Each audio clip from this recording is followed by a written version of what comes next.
নমস্কার, আপনাদের স্বাগত। আমি রয়েছে আপনাদের সাথে মীনাক্ষী। নিয়ে আসছি নিউজ নাওর পর্দায় আপনাদের জন্য ছোট্ট একটি প্রতিবেদন। আপনারা দেখছেন বিগত কয়েকদিন ধরে নেপালের কি ভয়াবহ অবস্থান। হিমবাহ গলন, ভূমিকম্পের আশঙ্কা ও পরিকল্পিত নির্মাণ ঘিরে বিশেষজ্ঞদের সতর্কবার্তা। বিপদের তালিকায় উত্তরাখণ্ড, হিমাচল, সিকিম ও অরুণাচল। এতক্ষণ আপনারা নিশ্চয়ই বুঝতে পেরেছেন আমি কোন বিষয়টা নিয়ে কথা বলছি। 2013-তে হয়েছিল কেদারনাথ, বিভৎস অবস্থা। ঠিক 2026 নেপালের করুণ অবস্থা।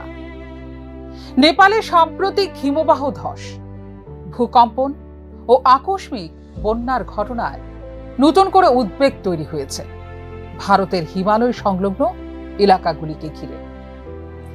পরিবেশবিদ ও ভূতত্ত্ব বিশেষজ্ঞদের মতে নেপালের মতো বড় ধরনের প্রাকৃতিক বিপর্যয়ের ঝুঁকি ভারতের পার্বত্য এলাকাতেও রয়েছে।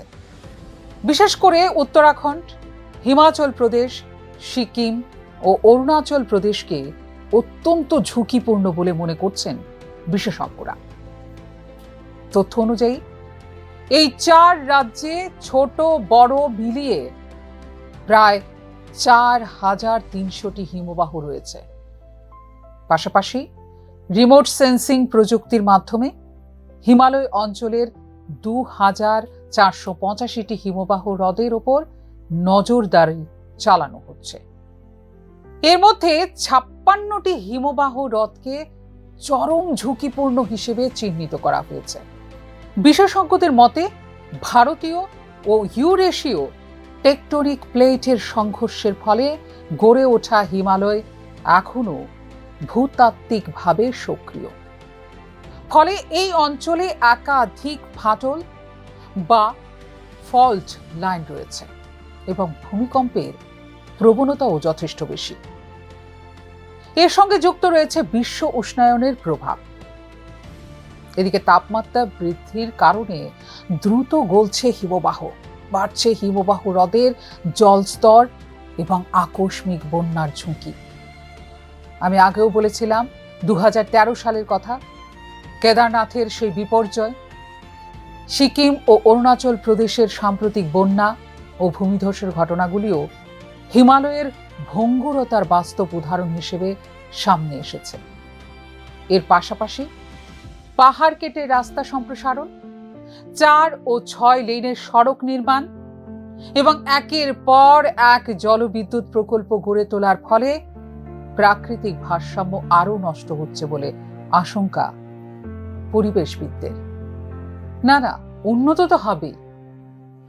উন্নয়নের ক্ষতি, উন্নয়নকে কেউই রুখতে চায় না, কিন্তু এমন উন্নতি যে উন্নয়নে আমাদের যে পৃথিবীটা, সেই পৃথিবীটাই যদি বিপদের সম্মুখীন হয়, সেই উন্নয়নটা একটু চিন্তা ভাবনা করে তারপরে করতে, তাহলে হয়তোবা ভালো হয়।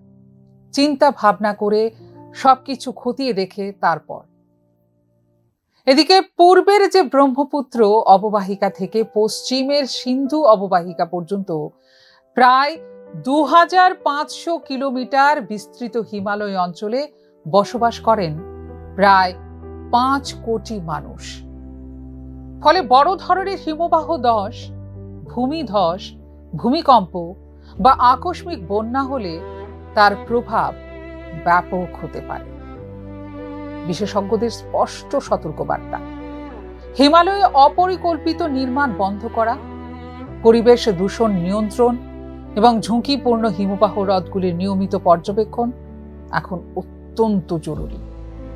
অন্যথায় সিকিম, উত্তরবঙ্গ সহ বিস্তীর্ণ পার্বত্য ও সমতল এলাকায় ভবিষ্যতে আরো ভয়াবহ প্রাকৃতিক বিপর্যয় নেমে আসতে পারে। উন্নয়ন হোক, আমরা চাই উন্নতি হোক, 4 লেন রাস্তা হোক বা বিদ্যুৎ প্রকল্প, জলবিদ্যুৎ প্রকল্প, সবকিছু হোক, কিন্তু বিশেষজ্ঞদের মত নিয়ে বিজ্ঞানসম্মতভাবে সবকিছু দেখে শুনে যদি উন্নয়ন হয়, তাহলে মনে হয় সব দিকেই ভালো।